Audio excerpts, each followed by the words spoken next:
जयललिता के साथ क्या घटा कि उन्होंने सीएम बनने की कसम ले ली।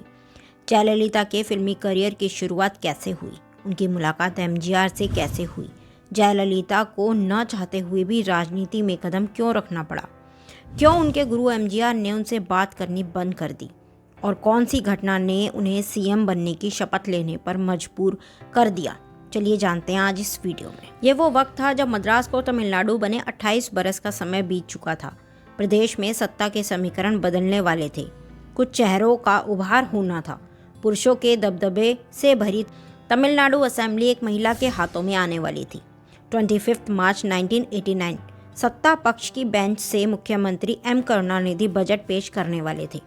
वो कुछ कहते इससे पहले तमिलनाडु कांग्रेस पार्टी के नेता अनंतन अपनी जगह से खड़े हुए और जोर से चिल्लाते हुए बोले, करुणानिधि जी, आपकी पुलिस ने संविधान की मर्यादा का उल्लंघन किया है, विपक्ष के नेता पर गलत तरीके से एक्शन लिया है, हम ये बर्दाश्त नहीं करेंगे। अनंतन के जोशीले प्रतिरोध ने विधानसभा की कार्यवाही में गर्मी ला दी।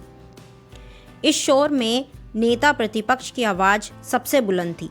वो बोली, करुणानिधि जी, आपकी सरकार ने मेरा फोन टैप किया, मेरे ऊपर गलत तरीके से एक्शन लिया, ये इस सभा का अपमान है, आपको और आपके मंत्रियों को इस्तीफा देना चाहिए।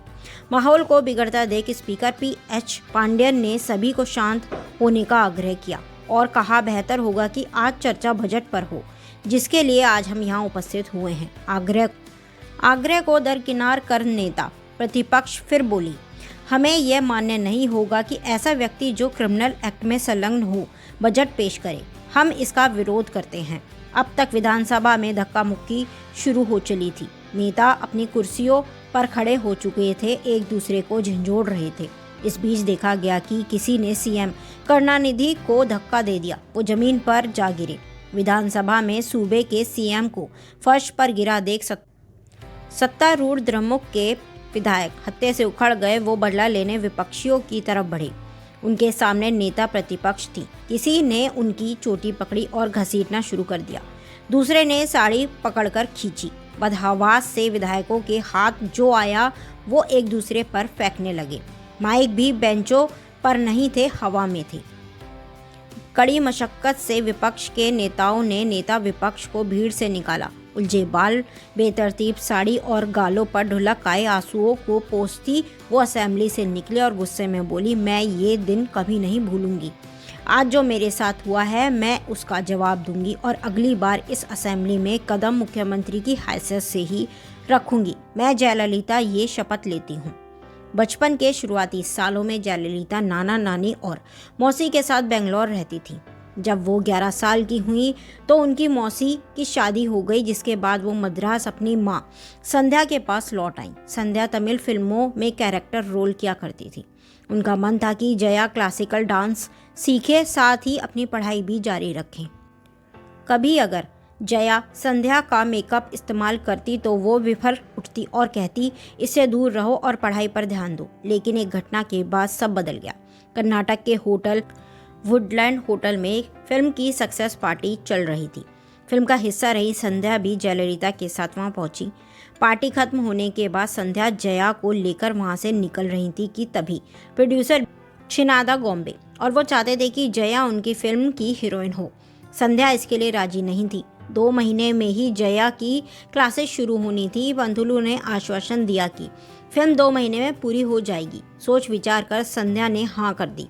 उन्हें लगा था कि हायर स्टडी का सपना देख रही जया इसका विरोध करेंगी, लेकिन ऐसा कुछ नहीं हुआ। जया मान गई। ये फिल्मी पर्दे पर जया की शुरुआत थी। इसे अपनी पहली और आखिरी फिल्म मान रही जया गफलत में थी, क्योंकि किस्मत को तो कुछ और ही मंजूर था। तमिल फिल्म इंडस्ट्री के प्रख्यात डायरेक्टर श्रीधर अपनी अगली फिल्म वैनेरा आदिय के लिए जया को साइन करना चाहते थे। मां ने भी हामी भर दी, लेकिन अब जया ने विरोध करना शुरू कर दिया और गुस्से में घर को सिर पर उठा लिया। जब जया के पास श्रीधर की फिल्म का ऑफर आया तो उसी वक्त उन्हें उनकी स्टडी के लिए स्कॉलरशिप मिली थी, पर वो पढ़ाई करना चाहती थी, न कि फिल्म। लेकिन माँ का दबाव था कि इतने बड़े डायरेक्टर के साथ काम करने का मौका बार बार नहीं मिलता। गुस्साई जया ने फिर घरों की चीज़ें तोड़फोड़ करनी शुरू कर दी। विरोध जताया, मगर हुआ वही जो माँ कहना चाहती थी। जया को स्कॉलरशिप छोड़ फिल्मों को चुनना पड़ा। 2-3 फिल्मों के बाद से ही तमिल सिनेमा में जयललिता का सिक्का चलने लगा और इस सफलता में उनके सारथी बने MG रामचंद्रन। दोनों की फिल्में बॉक्स ऑफिस पर गदर काट रही थीं। एक रोज़ MGR ने अपने मित्र और प्रोड्यूसर AV मयप्पन को तलब किया और कहा, AVM, मैं चाहता हूं कि मेरी आने वाली ज़्यादातर फिल्में जयललिता के साथ हों। पर AVM असहमत थे। उन्होंने खुलकर इसे जाहिर भी कर दिया। नाराज़ MGR ने AVM प्रोडक्शन से जुड़ी हर फिल्म को डिले करनी शुरू कर दिया।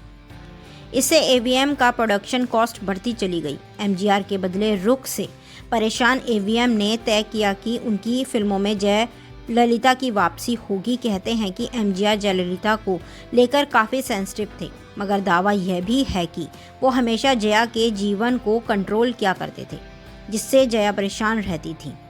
1969 विधानसभा चुनाव के नतीजे आए। राज्य में फिर से DMK की सरकार बनी। पहली बार करुणानिधि मुख्यमंत्री बने, पर सब मानते थे कि इसमें MGR का बड़ा रोल था।